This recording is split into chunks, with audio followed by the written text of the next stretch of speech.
Hi, I'm sitting here with Will Foret, President and Founder of Spot Migration. Will, thank you so much for joining me today. Thank you for having me. Would you mind telling me a little bit about what Spot Migration product services do? We are an outsourced IT company for small and medium businesses, mainly targeting manufacturers and professional services, like lawyers, CPAs, etc. Okay. And most of our business comes from that 25 to 150 office user range. Okay. So, and that's really where a bunch of them, a good portion of the market could either hire like a person in-house, or they could hire an entire department from an outsourced IT company, Okay. and that's what we provide. And how did you get into IT? Well, funny thing about that is that I've probably been in IT my entire life. My dad had a small, I guess, computer shop when you could build a computer and it was actually profitable to make. So back then, before Dell and HP, it was just a small computer shop, and a $10,000 computer you could make and people would buy them. And I guess I was fascinated with computers since then. And I, like, for my 16th birthday, instead of, getting my driver's license and buying a car or whatnot, I took the money that I saved up from working at Office Max for a year and bought myself computer parts and built myself a computer. Oh my gosh, you sound like a Steve Jobs story. So, what happened, and actually the funny thing is that I got myself in trouble with computers already early on. Mm-hmm. So in order to actually build my computer, I had to wake up at 2, 3 in the morning and like take all the parts from underneath my bed and like build it in the middle of the night. Took me a couple, 3 days, and then I was working on it, and and I figured this all out on my own. So then my dad, kind of about a week later, he's like, "Hey, what's going on underneath your bed?" And I was like, "Nothing, and nothing really. Nothing to see here. Nothing Don't to look. see." It's like, I'd like to see it. And so I pulled it out and showed him what was going on, and it was, for the money, it was basically like buying a Lamborghini of computers for the time. And he's like, "It's kind of nice," and he's like, "Can I see what it can do?" So I did, and it impressed him. And after that, I decided, I guess I do maybe have a knack for it.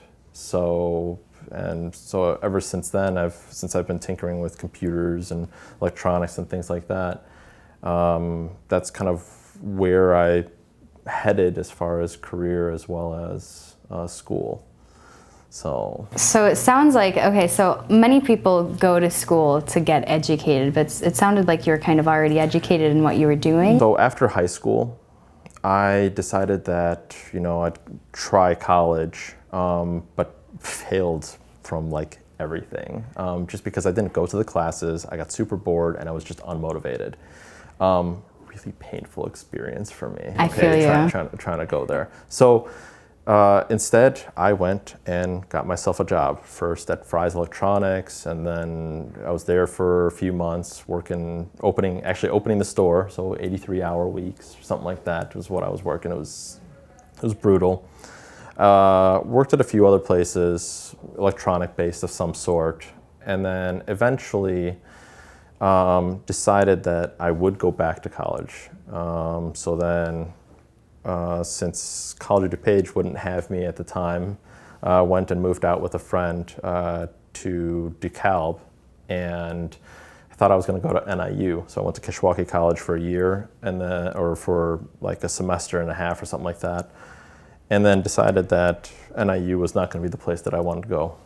Came back and decided that I was going to go to College of DuPage. Well, at the time, I was also able to pick up my first real career-based job, $48K a year, all right. And decided to put myself through school. So I paid for school as well as went actually went to school and paid for it myself. Wow. Did I think it was called the 2+2 program, where College of DuPage, you get your associate's degree or associate's level of credit, and then go to IIT I don't think I stayed at any one place for more than a year, mostly coincidental. First job I had, I think the stock went from $3.80 down to 80 cents, so they had to kind of downsize. Then I went and worked at a trading firm. That was like my first really big opportunity and a jump in pay. And I started getting into like really high-end computer server stuff, etc. And I was still putting myself through school. So I was doing school for the jobs I already could get. Right. I figured that, well, I might as well finish it, so at least, it wouldn't be a hindrance if I needed an opportunity to open up, it wouldn't be the hindrance. Well, so second job was trading, second or third job was like trading firm, and they also decided to wipe out like a third of their floor so that they would avoid bankruptcy or something like that. Oh. Yeah, so after that, I think it was MF Global, and MF Global is was a very large company. You understand what I'm alluding to. I was there for a year, and then they also filed for bankruptcy because I don't even know exactly what happened there, but fraud, essentially, defrauding their customers was kind of a big piece of it, and doing some either illegal or allegedly illegal things, and things just weren't good there. So really what it taught me is that I need to keep switching jobs and never stay at one place. That actually helped me because I learned a lot at every single place that I went to. And I was never there long enough to have to get bored. I never got bored.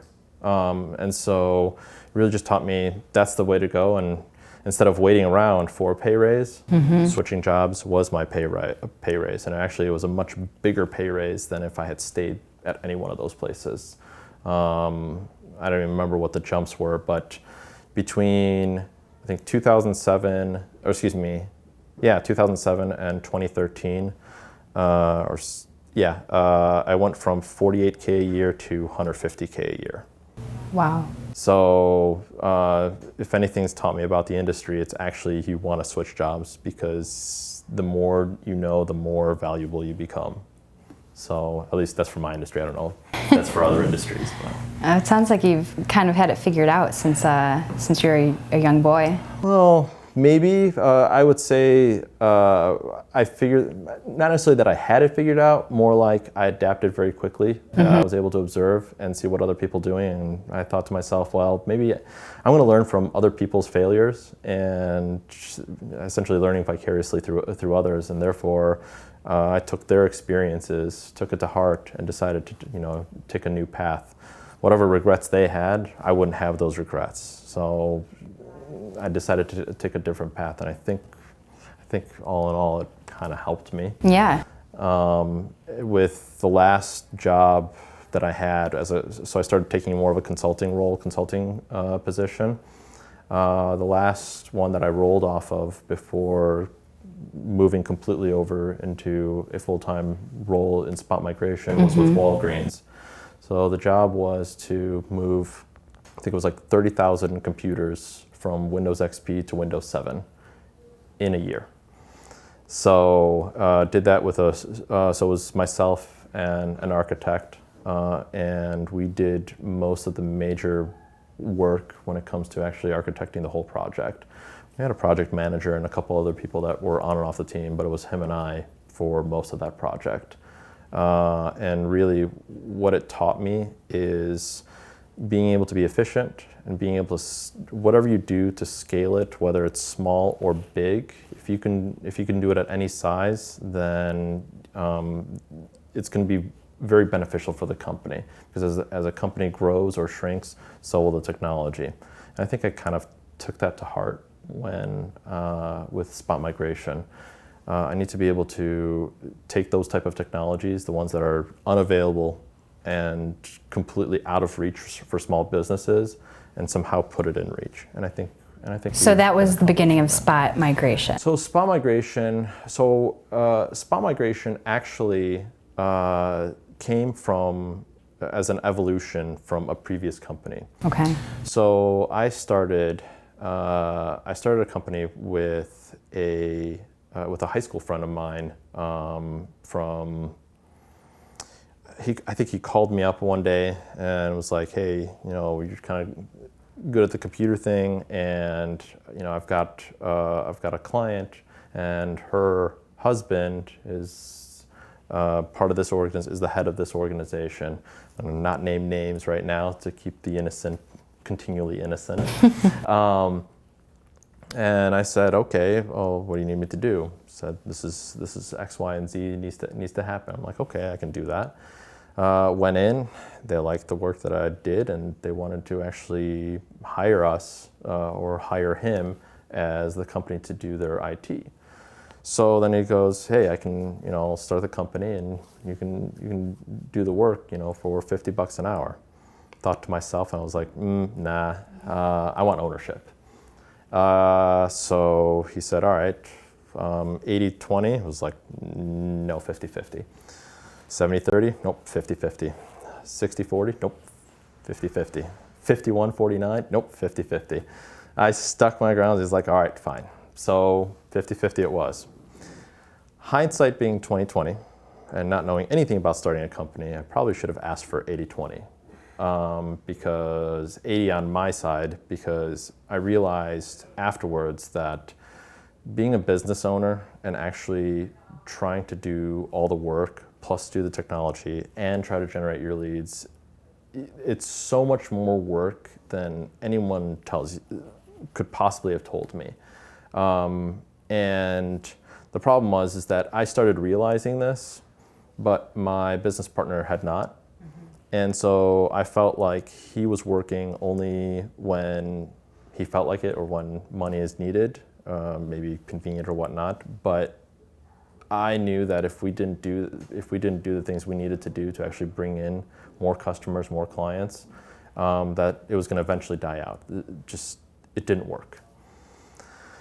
So eventually, after about 2 years being in business with him, and gaining only one client, which was associated with the first organization that we'd done business, we just weren't getting anywhere. Decided, you know what, that's enough for me. I'm going to start on my own. If I'm going to put all this sweat, all this grind, and just all the headaches into it, I might as well do it on my own. And so I resigned on a Friday or Saturday. And Monday morning, I get a call from both of the clients, all my clients, and telling me, hey, what happened? I told them that I didn't agree with what my business partner was doing and that I was going to go on a little vacation and then start my own company. And they're like, can we be your clients? I was like, cool, sure, why not?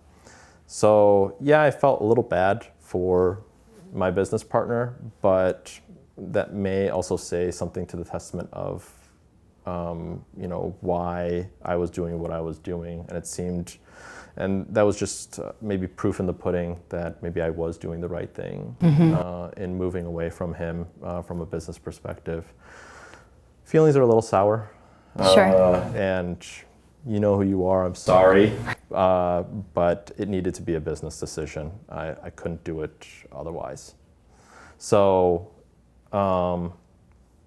and that's kind of where Spot Migration was born. So instead of taking a vacation, Spot Migration was born 5 days later. Wow. So I guess that kind of easily transitions to my next question, which is, what is a piece of advice that you would give someone, whether it's a similar situation you were in or just in creating? Fail fast. Let me explain. You know the saying, like, where doing something over and over again and expecting different results, that's insanity? Well, the exact opposite of that is failing fast, so that way you can learn from it and go down a different path until you find the right path that you need to be on. If you don't fail fast, you're gonna get miserable, okay? You're gonna continually try to do something and you know it's gonna work, you think it's gonna work, but it might not. Opportunities and where you find business, where you find those dots where you connect them may be completely different than what you think it is. my perspective on business when I first started versus now is completely different. What I know now is a world of a difference versus a year ago, and universe is different versus 2 years ago. I can't even begin to explain to you how many things I've learned. I've learned more in the past 18 months, 2 years than I have the rest of my entire life. So fail fast. That is my advice, and that's something that was told to me, and I don't remember who said it, but it is advice that I've taken to heart. So one of the things I like to ask people is, what's the main driving force behind why you do what you do? Well, aside from technology, I'm also a bit of a car nut. Okay. If I had the amount of money that, let's say, Jay Leno had, I would have a garage as big as his garage, full of cars. And so to kind of further that along, freedom to be able to do things without having to look at my bank account as to why or why not I should be doing something. I don't want my bank account to be the reason why I can't do something.